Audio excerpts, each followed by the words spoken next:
మన ఇతిహాసాల్లోని పాత్రలు చాలా ఆసక్తికరంగా ఉంటాయి కదా. అందులోనూ దుష్యంతుడి పాత్ర చాలా ప్రత్యేకమైంది. ఆయన గురించి ఆలోచించినప్పుడు మనకు చాలా ప్రశ్నలొస్తాయి. అసలు దుష్యంతుడు ఒక హీరోనా, లేక ఒక విలనా, లేదా ఈ రెండింటికీ మధ్యలో ఎక్కడైనా ఉంటాడా? ముఖ్యంగా ఆదికవి నన్నయ్యగారు మహాభారతంలో ఈ పాత్రను ఎంత అద్భుతంగా సంక్లిష్టంగా మలిచారో మనం ఈరోజు కాస్త లోతుగా పరిశీలిద్దాం. అసలు దుష్యంతుడి పాత్రను అర్థం చేసుకోవాలంటే మనం ఈ ప్రశ్నను అడగాల్సిందే. అంటే ఒకవైపు చూస్తే ఆయన ఒక పరిపూర్ణ వీరుడిలాగా అనిపిస్తాడు, కాని అదే సమయంలో కొన్ని విషయాల్లో ఘోరంగా విఫలమైనట్టు కూడా అనిపిస్తాడు. మరి మనం అతన్ని ఎలా చూడాలి? ఒక ఆదర్శరాజుగానా, లేక తప్పులు చేసిన ఒక మామూలు మనిషిగానా?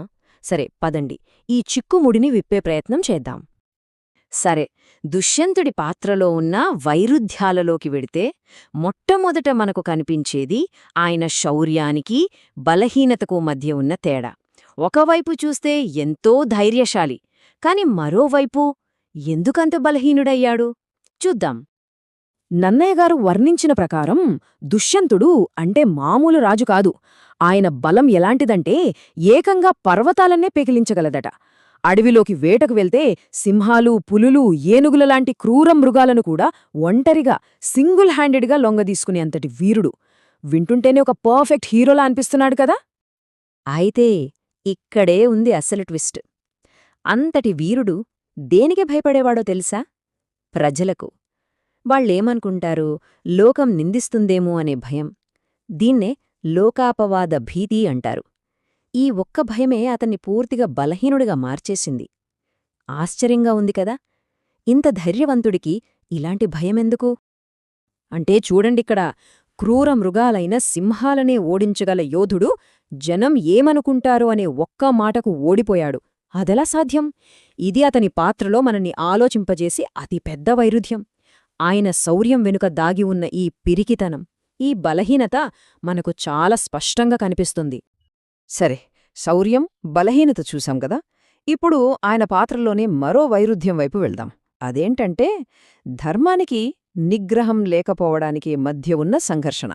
రాజుగా ఆయన చాలా గొప్పవాడు, కాని వ్యక్తిగత జీవితంలో అన్ని తప్పులెందుకు చేశాడు?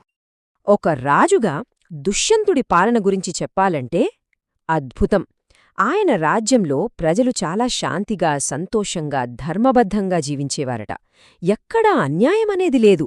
అంటే ఒక ఆదర్శ పాలకుడు ఎలా ఉండాలో అలా ఉండేవాడు దుష్యంతుడు. కాని అదే దుష్యంతుడు శకుంతలను చూడగానే తన కోరికలను అస్సలు అదుపు చేసుకోలేకపోయాడు. ఏమాత్రం ఆలోచించకుండా తొందరపడి వెంటనే ఆమెను గాంధర్వ వివాహం చేసుకున్నాడు. అంటే ఇక్కడ ఆయనలో ఉన్న నిగ్రహ రాహిత్యం, ఆ ఇంపల్సివ్నెస్ అనేది మనకు క్లియర్గా కనిపిస్తోంది. చూశారా?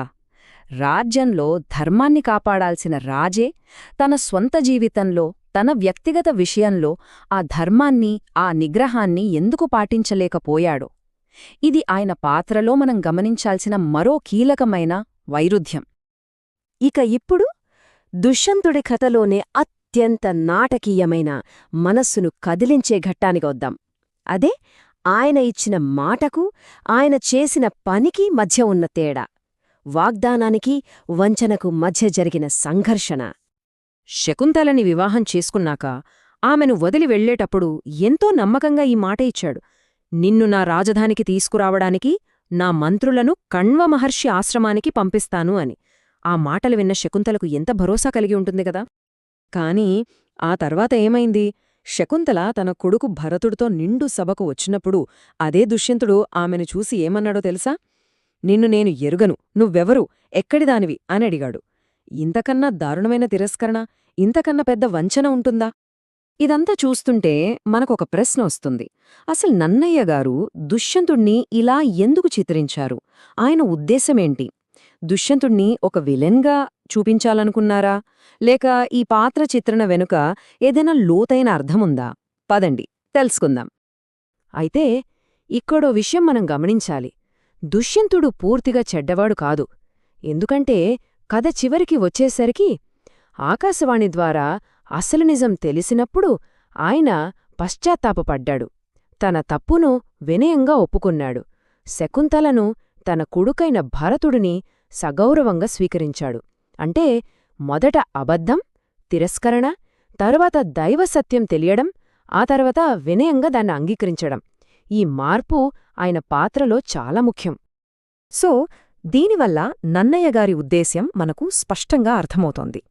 ఆయన దుష్యంతుడిని ఒక మంచివాడిగానో చెడ్డవాడిగానో చూపించాలననుకోలేదు. ఆయన లక్ష్యం వేరు. దుష్యంతుడిని ఒక సంక్లిష్టమైన వాస్తవికమైన మానవుడిగా మన ముందు నిలబెట్టడం. నిజానికి అతనిలో ఉన్న ఆ లోపాలే, ఆ బలహీనతలే అతన్ని మనకు మరింత నిజమైన పాత్రగా, మనలో ఒకడిగా చూపిస్తాయి. చివరిగా ఒక్కసారి ఆలోచించండి. ఏ లోపాలు లేని, ఎప్పుడూ మంచే చేసే ఒక పరిపూర్ణమైన హీరో కథ మనల్ని ఎక్కువ ఆకట్టుకుంటుందా? లేక మనలాగే తప్పులు చేసి, బలహీనతలతో పోరాడి, చివరికి ఆ తప్పులను సరిదిద్దుకునే ఒక సంక్లిష్టమైన మానవ పాత్ర కథ మనల్ని ఎక్కువ కదిలిస్తుందా? బహుశా నన్నయ్య మనకు దుష్యంతుడి పాత్ర ద్వారా చెప్పాలనుకున్న పాఠం ఇదేనేమో.